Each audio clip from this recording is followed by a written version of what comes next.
welcome back. We're here with Tim Estes. He's CEO of Digital Reasoning, booth 838. Tim, tell us a little bit about digital reasoning.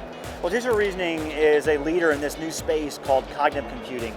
And cognitive computing is all about having machines through intelligent software be able to do some things that traditionally only people could do, like read documents, figure out who's talking to who about what, be able to represent who's talking to who on a map, so that analysts recover all kinds of time being able to structure information that they can share with people in the community.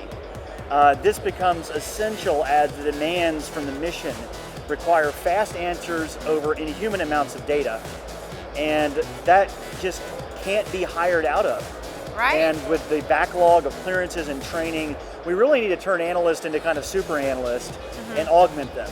And digital reasoning is providing that augmentation, able to figure out very advanced connections and relationships that would be impossible to do manually. That's fascinating. Can you show us? Absolutely. Let's go. So, Tim, what do we have here? So what we have here is a bunch of structured knowledge brought to you by Synthesis, our platform for cognitive computing.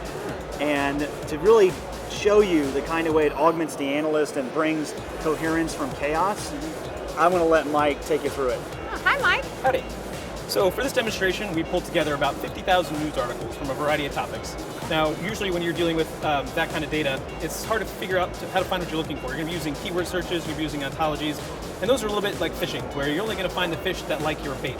It's also worth mentioning, for us, 50,000 articles is actually pretty small. We have some production customers up in the hundreds of millions of documents or millions of documents a day. Wow.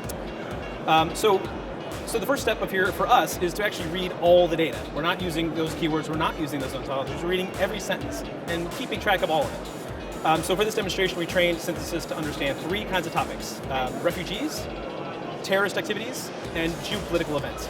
Now already we've gone from 50,000 articles to something much more manageable. And since it's structured now on this map interface, we can kind of migrate around it. So we're going to zoom in on Europe. Okay. And in particular, we're going to pull up this article on Germany. We see here a little sentence about Angela Merkel being pressured by her German citizens to maybe change some of the policies around asylum seekers. So we're going to dig a little bit further into Angela Merkel, and we're going to do it using a link view. So underneath the covers, Synthesis stores this data in an object-based knowledge graph. And that'll make a little bit more sense in a second when we see this other view. So we're going to search for Angela Merkel, Okay. and we're going to get back is a link chart with all the people, places, and organizations that we found related to her. And again, it's not in one document now, we've done this across all documents, pulled it all together. And we can explore that link chart in a variety of ways. Here we're expanding what we know about Turkish President Erdogan. Since this data, again, is structured and rich with metadata, we can winnow this down now. We can see a smaller subset. So we're going to click through and remove some of these categories to, again, focus what we're trying to find. What's interesting, though, is we actually have big data. We're a big data platform. And we can see the big data, if you're so inclined, to, if this is the kind of thing you want to work on. For the most part, you're not going to want to see It's that. a little overwhelming.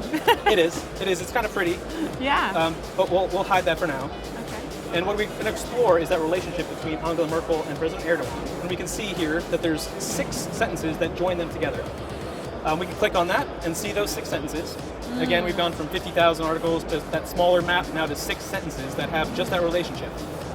What's interesting in some of these is that we have the word she, right? But she should have made it clear.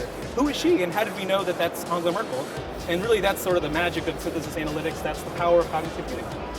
The last thing I want to talk about is how this platform is really a boon towards data scientists and app developers.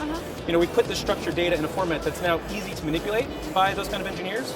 And we've been given them tools to enrich that data with mission-focused analytics and applications. Fascinating stuff. Thanks so much for this. This My is great.